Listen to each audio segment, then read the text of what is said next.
बिस्मिल्लाहिर्रहमानिर्रहीम।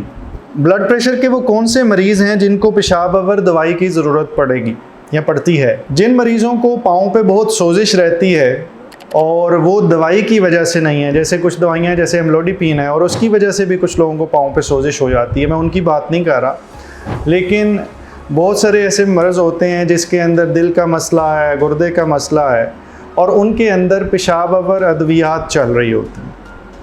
मैं ख़ुद भी ये इस्तेमाल करने के लिए रिकमेंड करता हूँ, बहुत फ़ायदेमंद हैं, इनके कई फ़ायदे होते हैं, लेकिन पेशाब अवर अद्वियात के कुछ नुकसानात भी हो सकते हैं। दुनिया में तमाम दवाइयों के होते हैं, लेकिन आज की वीडियो में सिर्फ पेशाब अवर अद्वियात के इस्तेमाल के ऊपर बात करेंगे। इनमें से थायज़ाइड डायूरेटिक नाम से दवाइयाँ होती हैं, वो बाज़ का थोड़ी सी शुगर को भी ख़राब करती हैं और जिस्म में चिकनाई को भी डिस्टर्ब कर सकती हैं, लेकिन इसके बावजूद ये ब्लड प्रेशर पे बहुत अच्छा कंट्रोल करती हैं और हर एक में ये साइड इफ़ेक्ट नहीं आता, तो इनको इस्तेमाल करना चाहिए।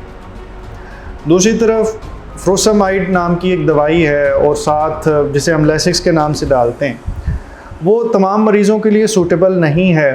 ख़ास तौर पे वो मरीज़ जिनके गुर्दे बिल्कुल ठीक हों, उनके ज़्यादा इस्तेमाल से उनके जिस्म में पोटाशियम कम हो जाता है और उससे फिर बाज़ औक़ात उनको क्रैम्प्स, कड़ल पड़ना शुरू हो जाते हैं, जिस्म में कमज़ोरी आ जाती है। तो इसको दवाई को बाज़ का दूसरी ऐसी दवाइयों के साथ कंबाइन करना पड़ता है कि पेशाब अवर अद्वियात इस्तेमाल हों तो साथ नमकियात का इस्तेमाल जौन सा है वो हमें बढ़ाना ना पड़ जाए।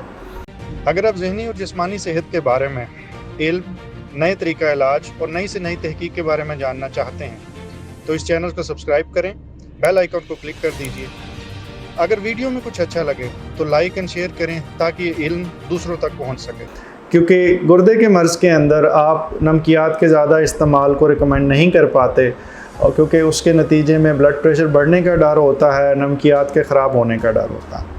तो जनरलाइज कोशिश ये होनी चाहिए कि पेशाब अवर अद्वियात अगर आपको इस्तेमाल करनी पड़ रही हैं तो आप अपना नमक और पानी, दो चीज़ों को कम कर दें और ख़ास तौर पे नमक को। जो हमारी खुराक के अंदर नमक डल रहा होता है उसे आप नॉर्मल या बेकार या आप ये ना समझें कि वो तो कुछ भी नहीं, वो काफ़ी है। और अगर आपको ब्लड प्रेशर है तो वो नमक आपको कम करना चाहिए। इसके नतीजे में ये ब्लड प्रेशर, ये जो पेशाब अवर अद्वियात हैं, इन्हें कम करने का मौका मिलेगा। एक जो इम्पॉर्टेंट साइड इफ़ेक्ट इन पेशाब अवर अद्वियात का है वो ये है कि इनकी वजह से यूरिक एसिड बढ़ता है। यूरिक एसिड बढ़ता है तो वो आप जानते ही हैं कि वो जोड़, किसी ख़ास जोड़ को सूजने का बाइस भी बनता है, जिसे हम गाउट कहते हैं, और जनरलाइज जिस्म में भी दर्दें शुरू हो जाती हैं। और भी बहुत सारे साइड इफ़ेक्ट्स हैं जो यूरिक एसिड से रिलेटेड आपको महसूस होते होंगे। तो गर्ज़ है कि पेशाब अवर अद्वियात अगर आप चाहते हैं कि बहुत ज़्यादा इस्तेमाल ना हो तो नमक का इस्तेमाल कम कीजिए और कम्बिनेशन पेशाब अवर अद्वियात का हमेशा अपने मुआलिज के मशवरे से इस्तेमाल करें। इसके ज़रूरत से ज़्यादा और बेजा इस्तेमाल की वजह से जिस्म में कुछ साइड इफ़ेक्ट्स भी आ सकते हैं, नमकियात की कमी भी आ सकती हैं, क्रैम्प्स भी पड़ सकते हैं और इस तकलीफ़ को बचाया जा सकता है सिर्फ़ एक बैलेंस प्रिस्क्रिप्शन के साथ और ज़रूरत से ज़्यादा नमक ना इस्तेमाल करके। अल्लाह ताला आपको मुकम्मल ज़िंदगी दे और दूसरों की ज़िंदगी मुकम्मल करने का शर्फ़ अता करे। शुक्रिया।